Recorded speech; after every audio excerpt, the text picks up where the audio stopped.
Okay, just want to make sure everyone's aware of a few other things. So under content categories, uh, also solution files here. So here is a copy of the medical office solution that we've been building as per the online demonstration process, right? So I'll be posting it regularly at different steps, step 3, 4, 5, whatever, right?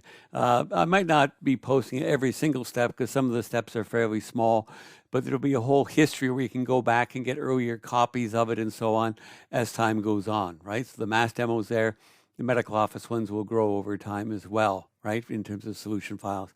And I did mention before, when it comes to your homework where you're building the music collection application, after a certain point, after the due date is passed, and there's no longer going to be any opportunity to submit your work for the assigned project work, the solution file will be posted here as well for the music collection project as we're building it throughout the term. So this is also where you can come then, say you're about to start part 2 of the development work and you want to start from the posted solution for part 1, right? Well, then here is where you'll come and get it in the solution files, right?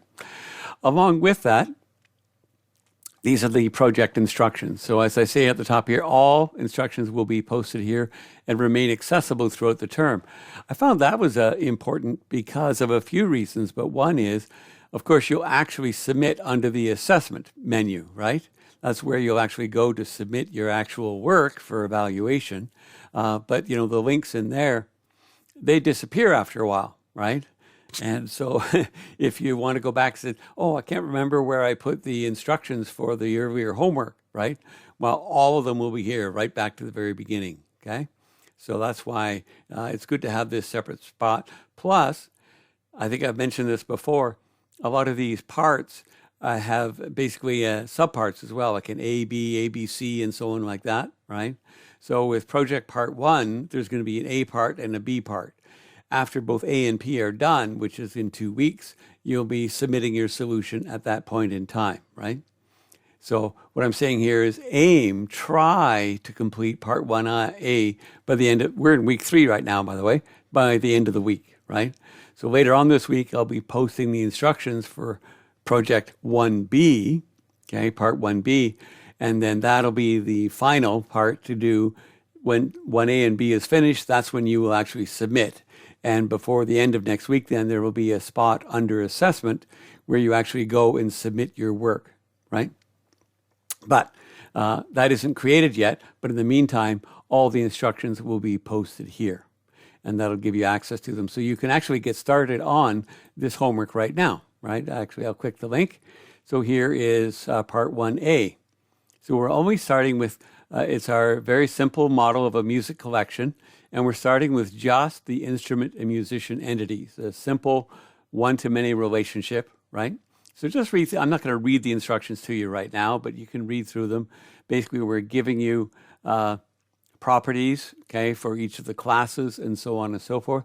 Now, there are some things that are implied, right, that you have to add yourself, but we've gone over how to go about doing that and so on. Create your DB context. Please be consistent when I say name it something, right? You probably want to do it the same way I'm suggesting you do so that, your solution will be consistent with the one that we post in class as well, right? And then you'll have to do some work in the Fluent API, add unique constraints and so on and so forth, okay? Do some migrations, et cetera, and it gives you an idea of the marks for each part here as well, controllers, scaffold to code operations, and so on and so forth, right? A note here that there's only 55 marks reflected in the rubric here for part 1A. The other 45 will come from 1B, and you'll submit the whole thing. It'll be worth 100 marks in total. You submit it when both part 1A and 1B are complete, right? And I have a note here. It's important to talk about this for a moment. Some steps don't actually have marks assigned, right?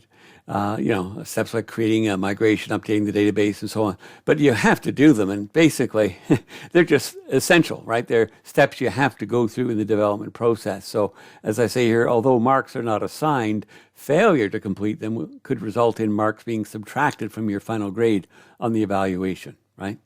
So yeah, not everything is broken down exactly 1 mark here, 2 marks there, right? But some of the things are obviously have to get done to make the project work. So it's a pretty simple. It's not a huge amount of time for you to get this done. You should easily get it done in a couple hours in an afternoon, I'd basically say. So you should have no trouble. As I said, the aim is to have Part 1A finished before the end of the week, right? And I'll have the instructions for Part 1B up before the week is over, and then you'll have everything you need in terms of instructions to complete Project Part 1, which is going to be due, well, basically a week from 2 weeks from now, more or less, right? Just let me remind you, under course information, here you will see our TLP, and we've gone through this before, but down in this schedule here, you can see right now, right, Project Part 1 is worth 8% of your final grade, and basically it's due at the end of week 4, right? So yeah, that's when it's going to be due. So that gives you a pretty good idea. You know exactly what's to be expected. Any questions so far? You can feel free to throw them in the chat. Okay. All right. Well, let me get back to the weekly content then. So as I said, the videos are all up now for the week 2 material. You know, I encourage you to take time to go through them. I'm sorry I got a little behind there because I was not feeling well. And so some of the recordings, I did some on earlier in the week, but I wasn't that happy with them, so I wanted to do them over. So it took me a little while to get all that caught up. But you should have all the material here now that you can review at your heart's content. And you have everything covered here already that you need to do for Project Part 1, certainly for Part 1A for sure. Okay, so we're in this next 2-week chunk, weeks 3 and 4, right? Our main topics we're going to talk about is the different ways that we actually do get data passed around within this model view controller framework, right? We've done one example of a one-to-many relationship, but we're going to add a twist on that with one that has a nullable foreign key. We'll be adding that into our model in the example that we're doing. And then we're going to start looking at many-to-many relationships and how we work with them in any framework core and so on, right? And then, of course, along with the many-to-many, we'll be looking at how we can create a UI for that. So we'll start off by using checkboxes, but very soon afterwards, we'll also be looking at having 2 list boxes. And, you know, I kind of showed you, I walked you through an example of a more or less finished application earlier. Sorry, yes, I see someone's hand is up there. Feel free to unmute your microphone if you wish, or type in the chat window. Ashish, your hand is raised.